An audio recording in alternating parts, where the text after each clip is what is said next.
Welcome to the second part of this podcast series exploring what positive changes can be made to address the huge climate and ecological emergency challenge before us. In the first CIHT podcast, we heard about the benefits of sustainable drainage, both for adaptation and mitigation. In this episode, we are looking at what can be done in the uplands for water management, the benefits of trees and permeable paving, and what technology can do to help us. I'm your host, Justin Ward. The best way to think about natural flood management is to think about what beavers do. So beavers are engineers. They will engineer their environment to create the conditions in the watercourses where they live that suit their own needs. So they will create dams which hold water back, and that helps them catch their prey and so on and so on. So as humans, we can act more like beavers. You can determine tree health or give an indicator of tree health, which, coupled with perhaps other sensor types, could predict when there's a danger of a tree collapsing or falling into a road or the such like, particularly if monitored with weather conditions. So I'm Gemma Jerome, and I'm the Director of Building with Nature, which is the UK's first benchmark for green infrastructure. So green infrastructure is how we talk about all of the natural and semi-natural features in our environment, so in the towns and cities that we live. Kind of like saying, how does nature do the job of an engineer and provide us with the functions and benefits of what might otherwise be a very highly engineered intervention? A really kind of topical way of thinking around that is how we manage water in our towns and cities. So nature would have many features in the landscape which would actually naturally slow the flow of water from the top of the catchment, so let's say on the top of a hill, and often cities are at the bottom of the catchment in valleys or maybe on the coast. And water flows downhill. It's a kind of obvious thing that we sometimes, when you look at how we plan our towns and cities, we seem to forget that. So if we were taking a green infrastructure solution, we'd be thinking about sustainable drainage and all of the features within a sustainable drainage system. That's increasingly becoming how we approach water management in new development. And we've got some great legislation coming through. Let's say, take Wales as an example. There's now a national mandatory requirement for sustainable drainage in new development. And at a development scale, at a smaller scale, we see those natural features like swales, making sure we can manage and hold water in the landscape to make the places we live more flood resilient. But at a catchment scale, we can get really interesting because we can start thinking about natural flood management. The best way to think about natural flood management is to think about what beavers do. So beavers are engineers. They will engineer their environment to create the conditions in the watercourses where they live that suit their own needs. So they will create dams which hold water back, and that helps them catch their prey and so on and so on.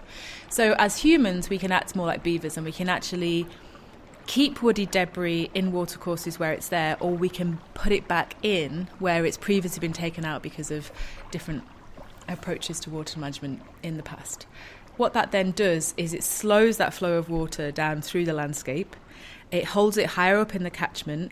That then has lots of additional benefits for nature because we're actually creating freshwater areas where lots of other species can actually create a home. So we're creating new habitat. It's great for amenity and biodiversity. And then it also creates a much higher level of flood resilience for our towns and cities because you don't have that same volume of water coming down. So from a water quantity and water quality point of view, it's a no-brainer. It's definitely the way that we should be going. So I could talk a little bit about what we've been doing in Stroud. So Stroud District Council had a really difficult time, 2007 and actually again in 2012. It happened across the UK where there was some really serious flooding, especially in some of the market towns, which were situated in valleys. And so the hills around those valleys, often the trees and wooded areas that would have naturally been part of those landscapes have been cleared for agriculture or maybe for housing development. And so we have a situation where water, lots more volume of water was flowing down off those hills.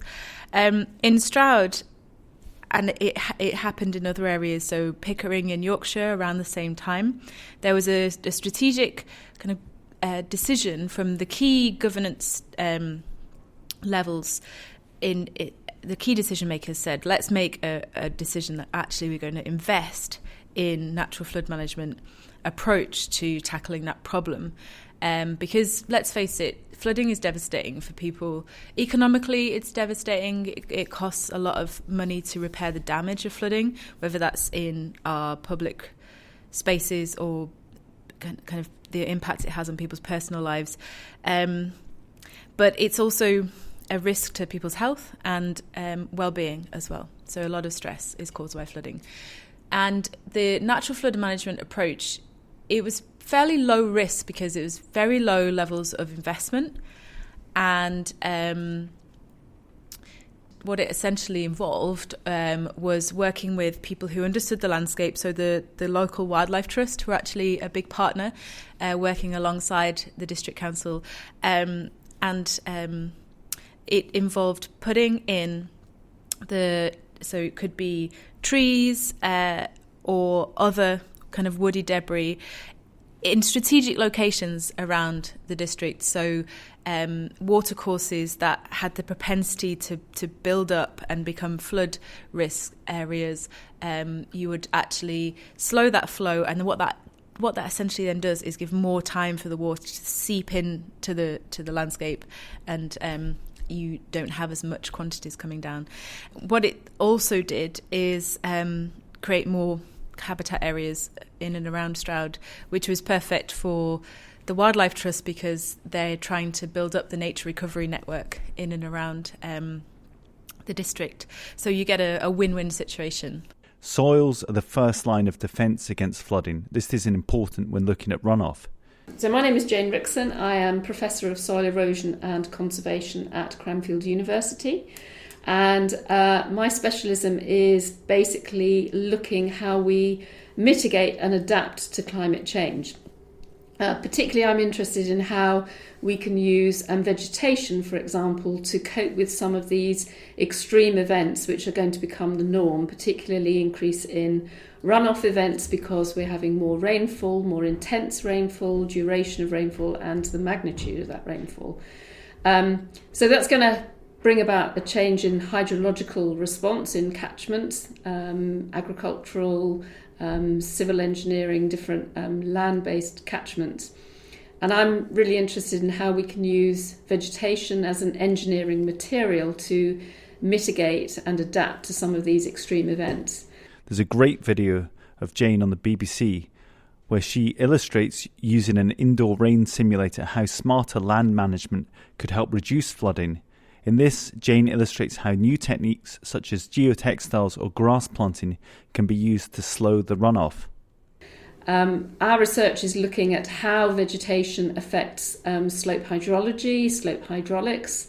We look at the contribution of the canopy and the stems and the roots to changing those hydrological processes. So, for example, we know that vegetation canopies can intercept rainfall, reduce the energy of that rainfall to prevent soil erosion, for example, and also how roots improve soil resistance to erosive runoff and rainfall.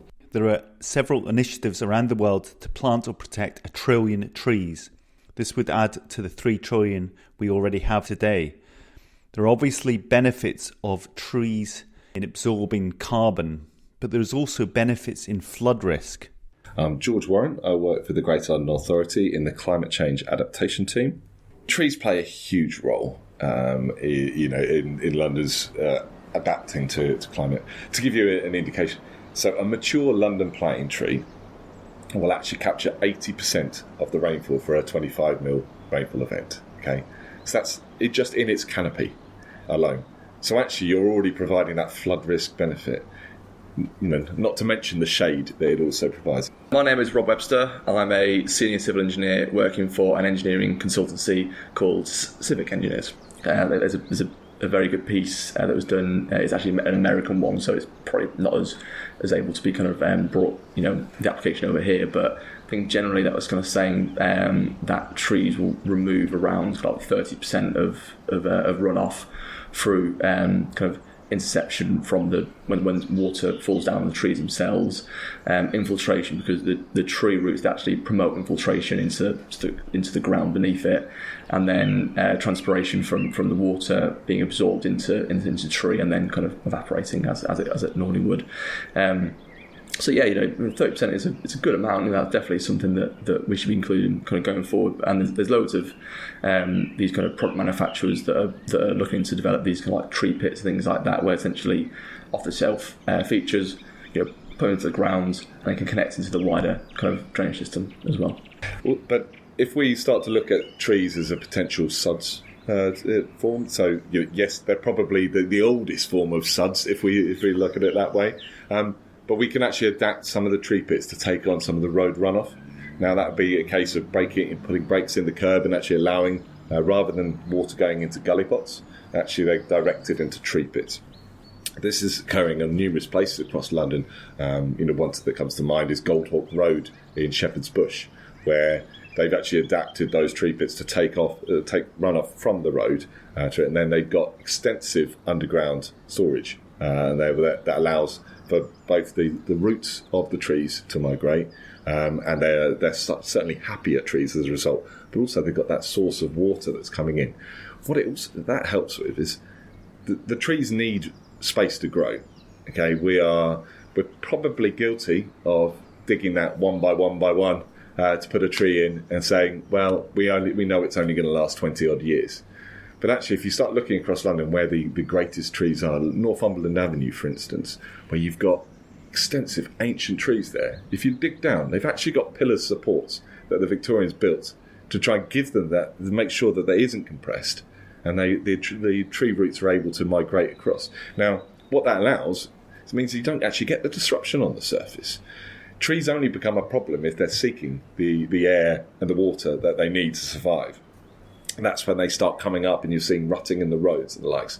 If you provide that to them with enough space for the roots, but also that supply of water, they don't come to the fore. And therefore you're not actually getting that impact on the highway. And you'll certainly start to see that reduction in those issues associated with it. One of the things we like to see is permeable surfacing around trees to make sure that actually they can obtain all that water that they might get otherwise. Permeable paving is definitely a hot topic currently. So there definitely are some huge kind of industry concerns on maintenance and the application within kind of certain environments.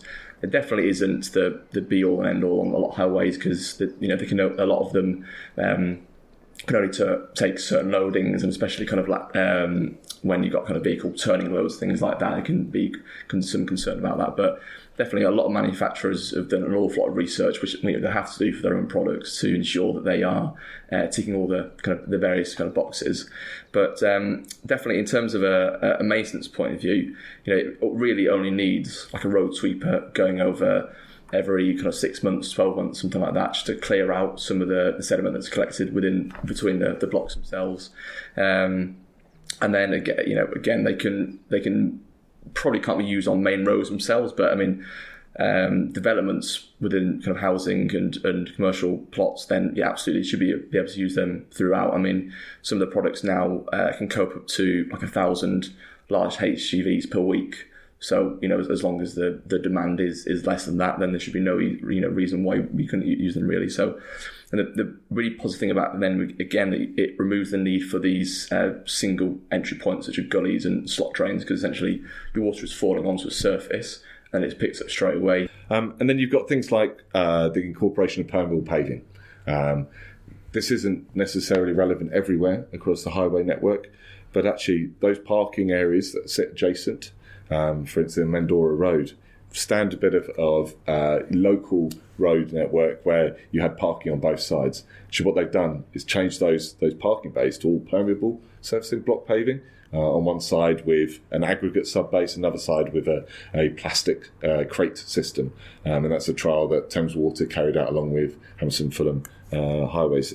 But then over the border in Kensington and Chelsea, they've actually gone for a full porous asphalt across the whole highway and trying to see what impact that has. Does that need more maintenance? How do people perceive it?